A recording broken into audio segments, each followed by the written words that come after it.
This podcast is not safe for work and will feature movie spoilers. It will feature scenes described of a graphic nature. It will contain language which most listeners may find offensive. Welcome to the podcast Under the Stairs.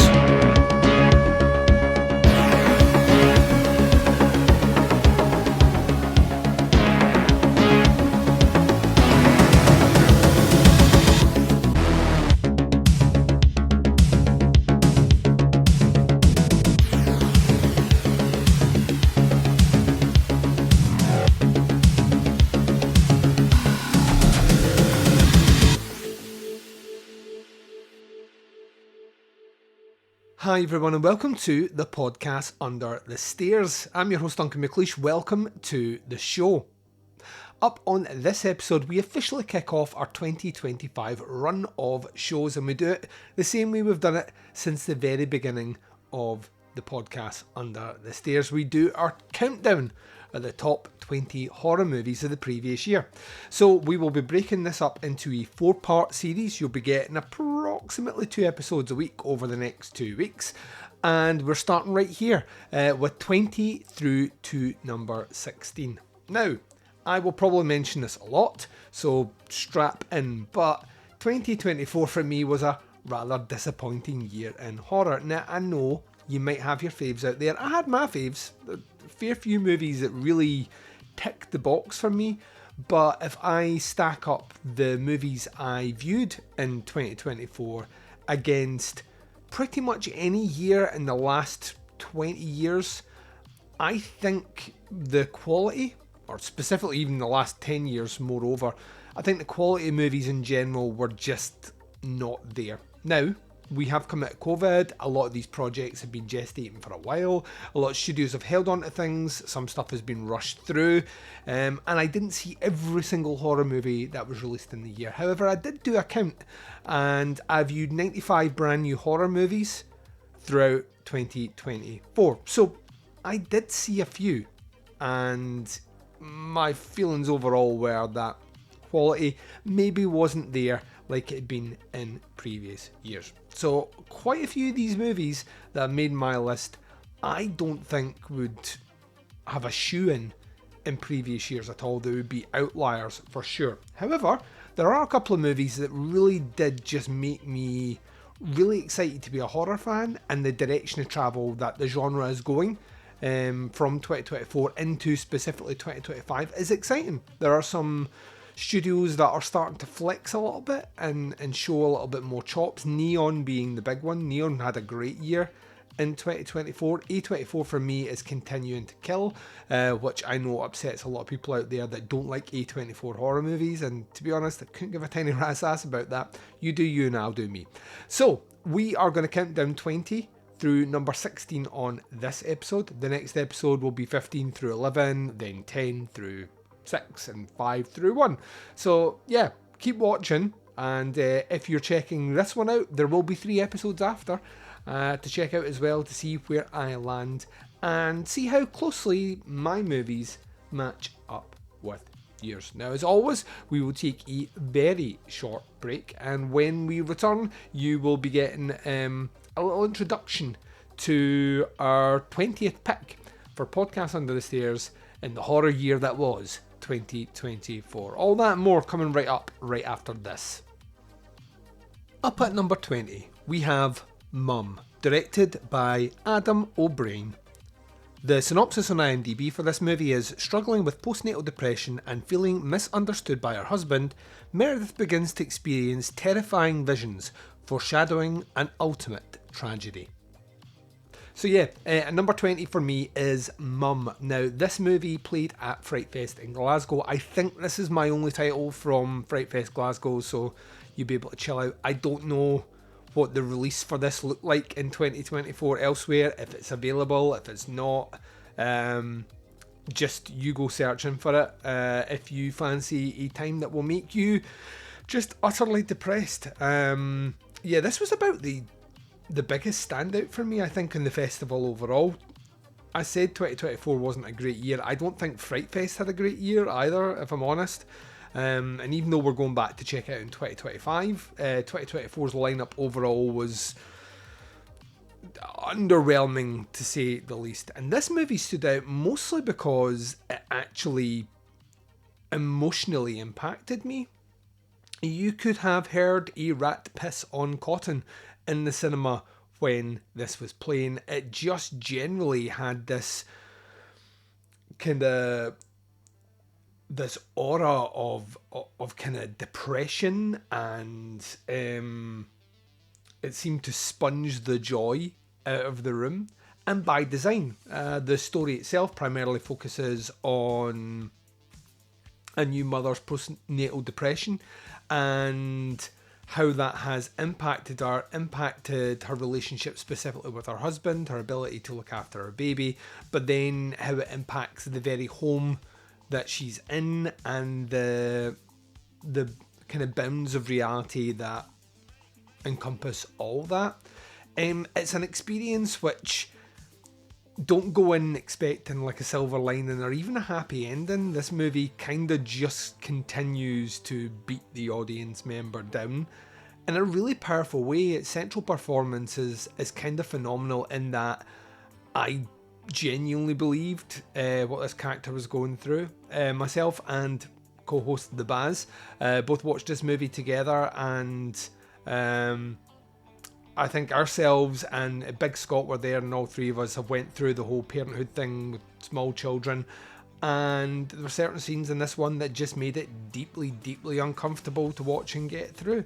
So it had an impact, and that kind of elevated it for me. Most of the other stuff that I saw at Fright Fest didn't kind of, even if I didn't like it, it didn't make me hate it.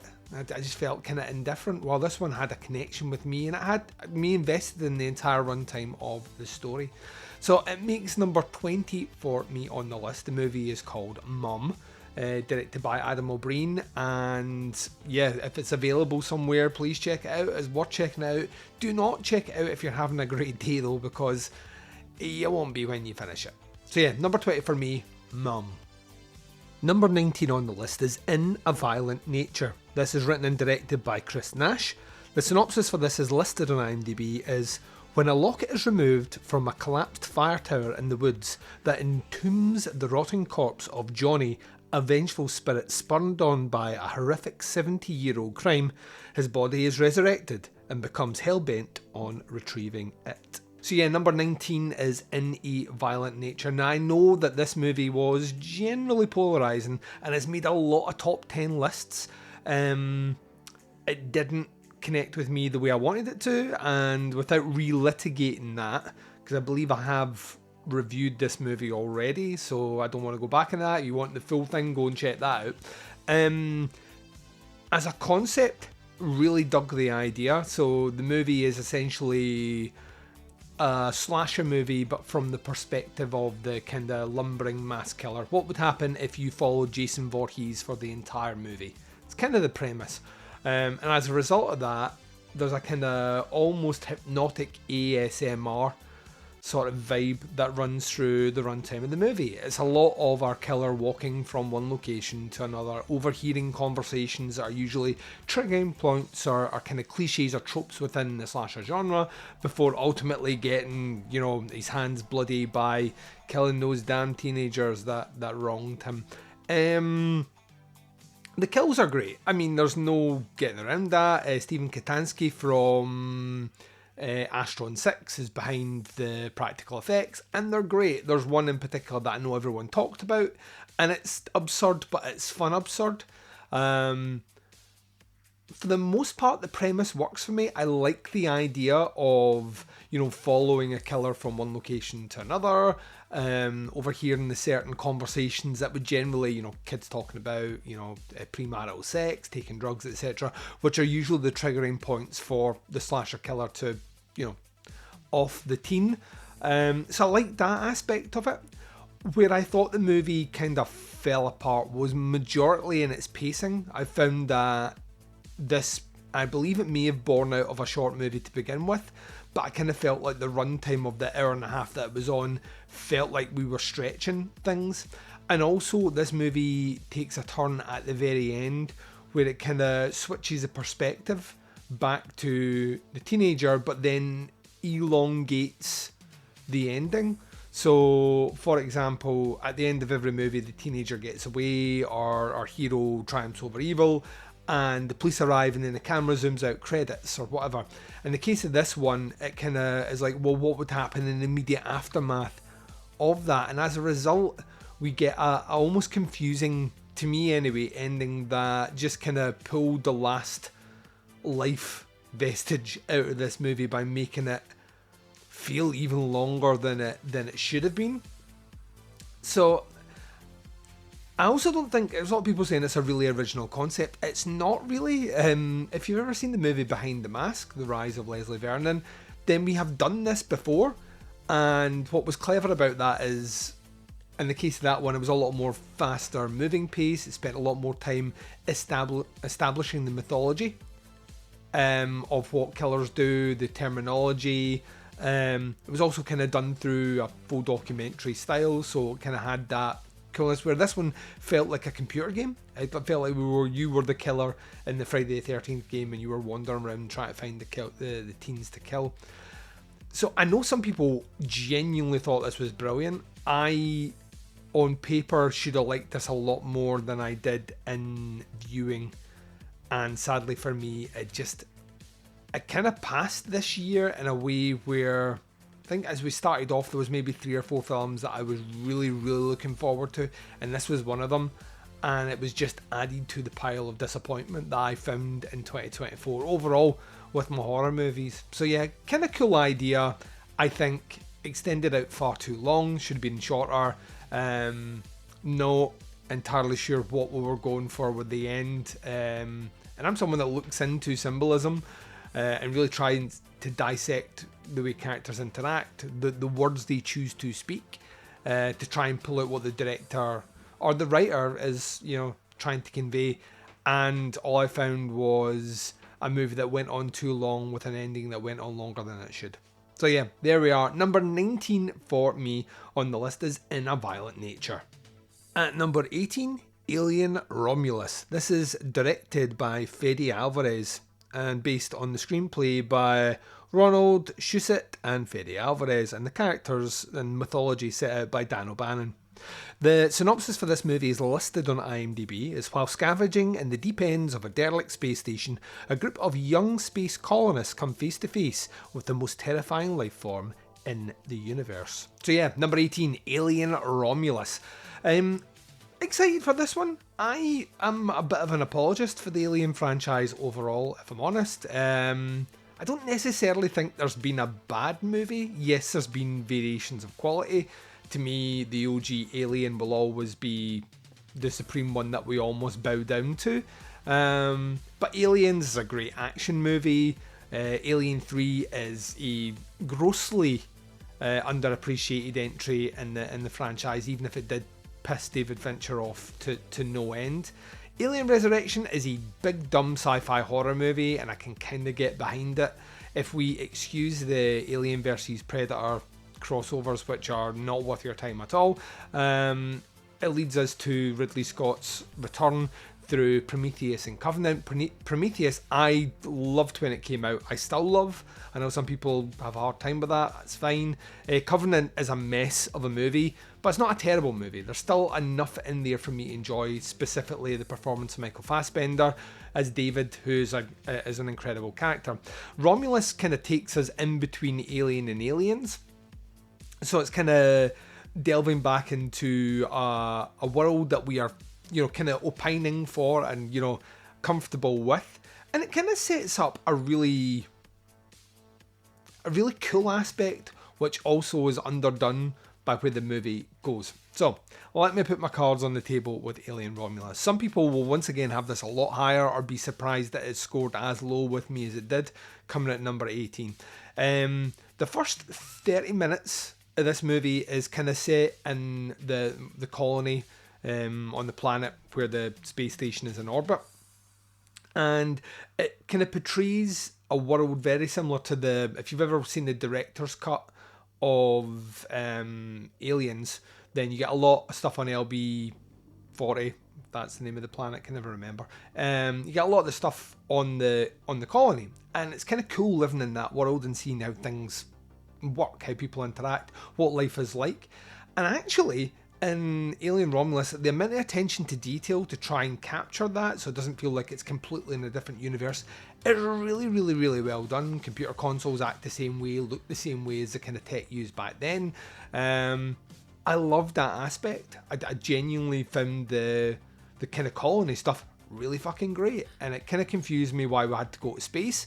When we do go to space and the aliens start working their way through the movie, it kind of falls into a category of, this just reminds me of all these other scenes in other Alien movies, which just make me want to watch those other Alien movies, specifically Aliens.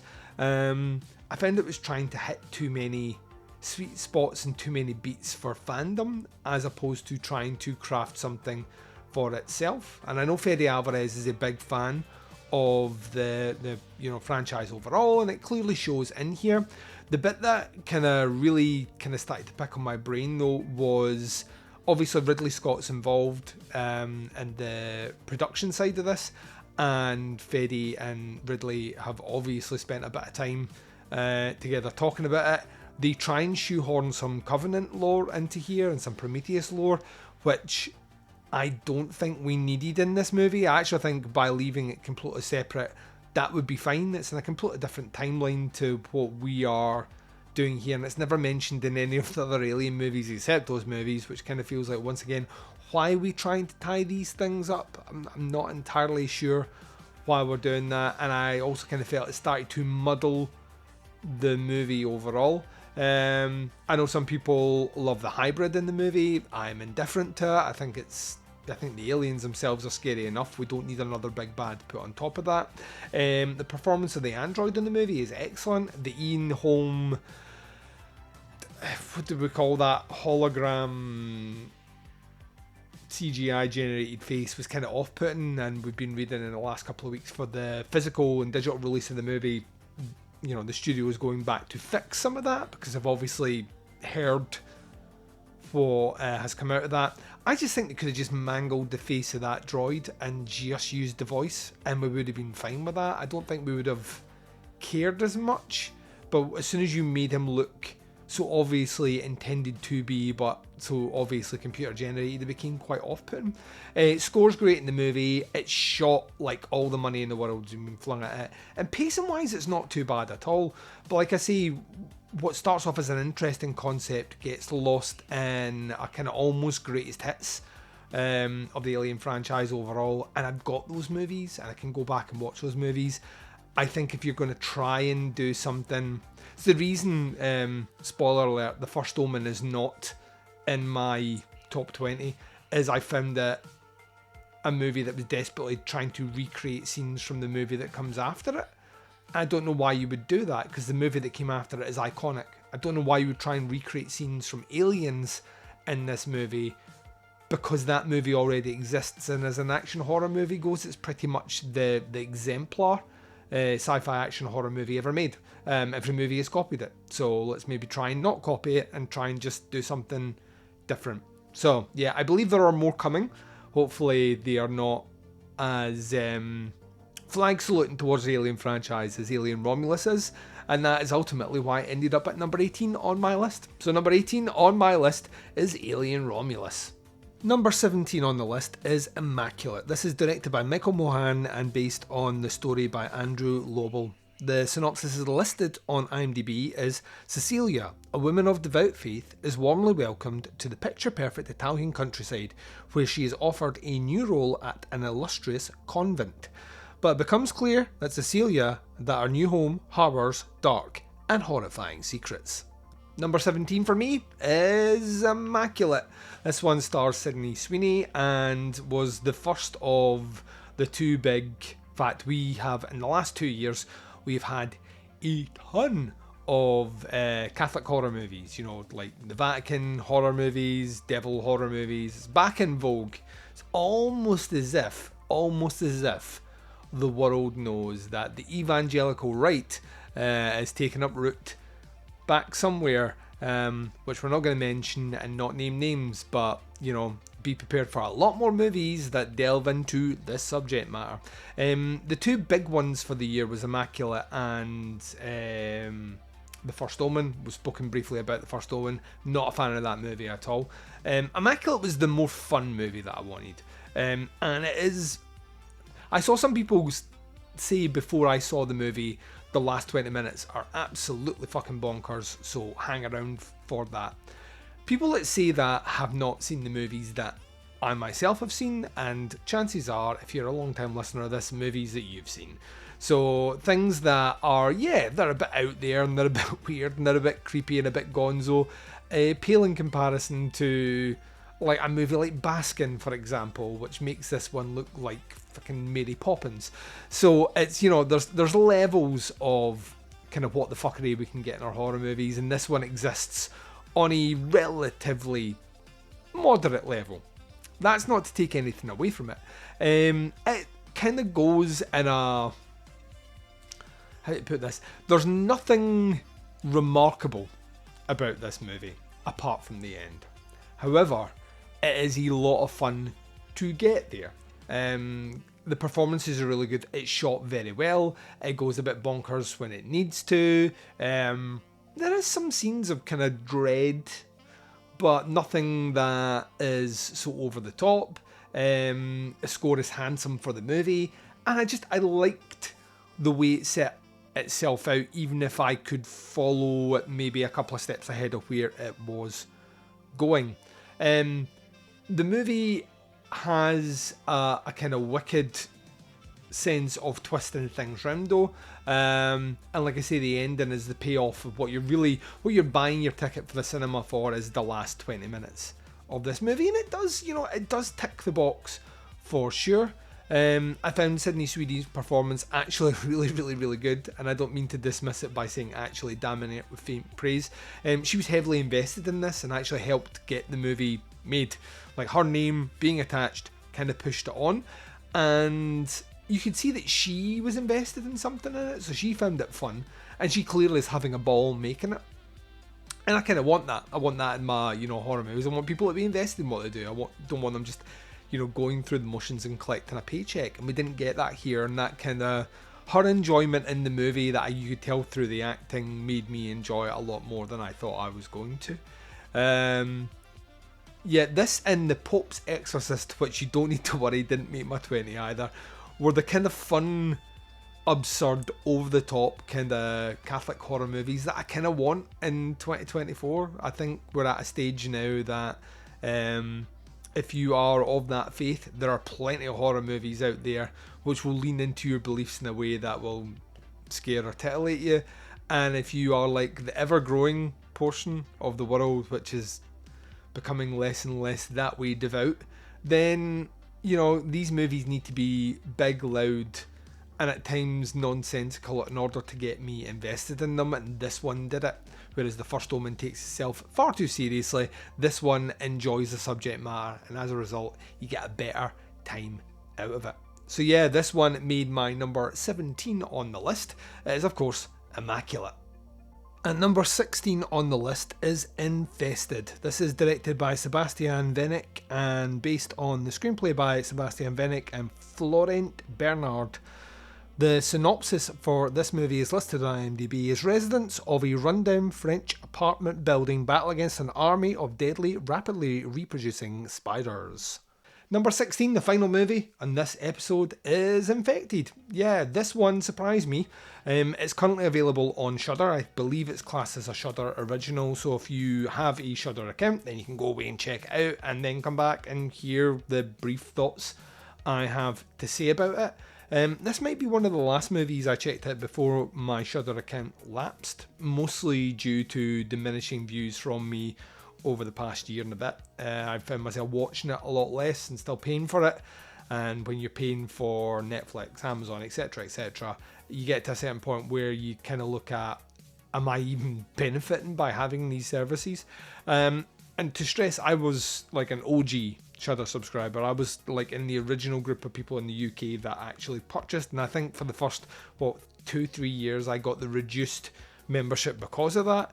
And I have made use of that. So this is not a knock at Shudder. I might return one day when there is a bevy of titles in the back catalogue that I can binge. Anyway, I think I saw this after I'd seen Sting. Sting is a Australian kind of sci-fi, horror, dark comedy, bug movie. And it's really over the top and kind of overtly mean-spirited in a fun, kind of cruel, like snicker sort of way. And I just tend to look at bug movies that way.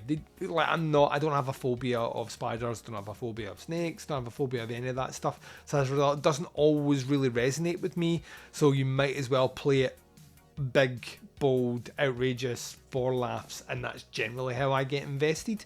That was Invested, not Infested. And this one is French. It's a bit grittier, has an indie vibe, but really good performances and cool effects as well. This one kind of got under my skin, pun intended. I found myself watching it and being kind of creeped out and a bit yuck about what I was seeing on the screen, and it's very, very difficult to do that, which to me makes...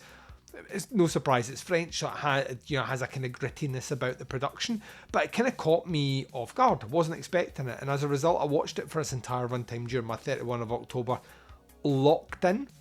completely locked into what I was doing. So I wasn't expecting that, and like I say, I'm a hard sell on kind of creatures, bugs, run amok movies. They are usually there for pure overt enjoyment than they are necessarily about trying to evoke any sort of scare or uncomfort from me or discomfort from me. And this movie ticked those boxes straight away, so it gets huge props for that right off the bat. I think it's got a pretty nice succinct runtime as well, doesn't overstay its welcome. It's also a movie that's paced smartly, so once you kind of know where things are going, foot kind of goes on the pedal right to the very end. So it was a surprise for sure. I think it did really well. It made a lot of people's end of year lists, and I know that when I selected it as part of my 31 for October, when I posted I was watching it, a lot of the listeners on the Facebook page were really excited I was finally getting around to it. So I don't think I've found a diamond in the rough here. I think it's probably well established, but once again, if you've not checked it out, I think you still get 7 days free on Shudder, so maybe go and check it out and let me know what you thought of it. And yeah, that's my number 16.